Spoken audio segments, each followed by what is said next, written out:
Hey, what's up? I'm Chris Kilmore from a band called Incubus, and I'm answering all your questions on the punk rock show. Hey Riley, how you doing, bud? Is Riley a guy? My favorite song to perform, as Brandon says, every song's like a little kid, and you know you can't choose your favorite. But right now, I would have to say "Punch Drunk" would be my favorite one to play live. It's just sonically, it's just huge. It's like this big, so I love playing that thing live. Pierre, inspiration for Love Hurts. Really, that's a question for Brandon. Brandon writes all the lyrics. Always let him run with that as far as he wants to do. He's a front guy. You know, he's got to sing them. He's got to put his emotion into that. I would think you're right on the button there with saying that it's definitely, you know, a heartbreak song.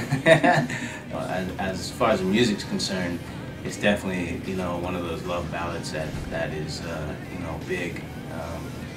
I was sort of hoping it'd be a bigger single than it was, you know, but you know, those things just happen after the fact, after the song's all done, and later the songs later come out. But it is one of our best received songs when we play it live. Hey Veronica,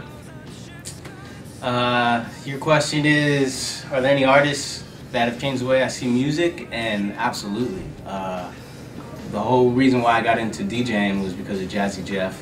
But the people that influenced me the most are probably the people I hang around with. So, you know, the guys in the band, I have some friends that are just gnarly musicians, and just hanging out with them is just inspirational. You know, I have a guy, him, an organ player, and the guy just gets down. So, listening to music definitely influences me, but direct influence is probably through my friends more so than the actual music. Ariel, how you doing? What influences our newer music you're asking me, as opposed to the older stuff? I think age and maturity. You know, when we were younger, they really didn't know anything but to mock other people and do what other people taught them. And I think as you start to grow, you realize that find the things you like in that and the things you don't like in that, and you start to develop your own sound. And we sort of had to be you know, very adaptive and very changing to our needs and what we liked.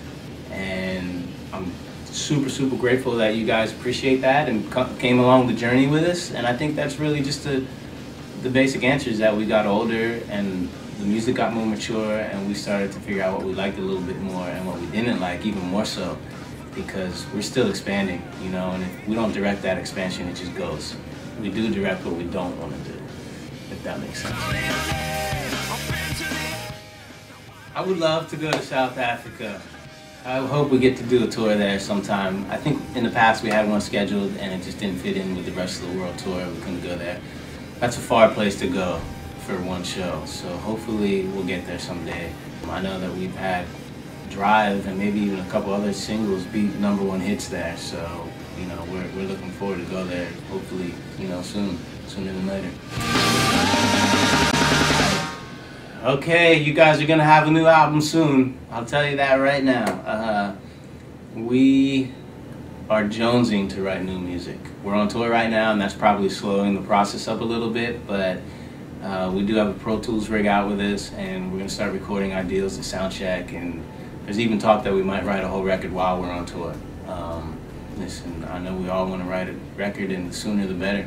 So hopefully early next year it'll be out, hopefully. Has there ever been a moment where the band was almost over? You know, when we went through the whole thing getting rid of Alex, getting Ben Kenny, that was a little scary, not in a fight kind of way, but you know, your future when you switch a band member is uncertain.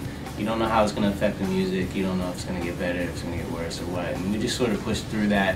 You know, I think it worked out for the good. You know, Alex is a great bass player, you know, Ben Kenny's a great bass player, you know, and I think they both have a little bit different styles, but both, they fit into this band well. And what is the craziest thing a fan has ever done to get your attention? Well, I mean, girls are always flashing, always. That gets my attention for sure. But we were in Australia one time, and a fan did this crazy thing to get our attention. This fan got kicked out of the show, snuck back in, got kicked out again, and then we were in the backstage area after the show, and this kid comes right up to our door, and he's just covered in soot, like he just came down a chimney. And I think that's what Alice, when Alice was in the band, I think that's what he said. Did you just come through a chimney? You know? And he goes, I climbed through the air conditioning vent. He went up on the roof, went down through the ducts, and came out right near our dressing room. And that was probably the craziest thing, because I couldn't imagine crawling through an air conditioning vent to get to meet us. But he did it, so, you know, we invited him in, talked to him for a minute, signed his dirty shirt, and said, see you later. I appreciate everything that the fans do for us. We all do, actually. And, you know, if you have any questions or comments, or you need anything, hit us up. We're always listening.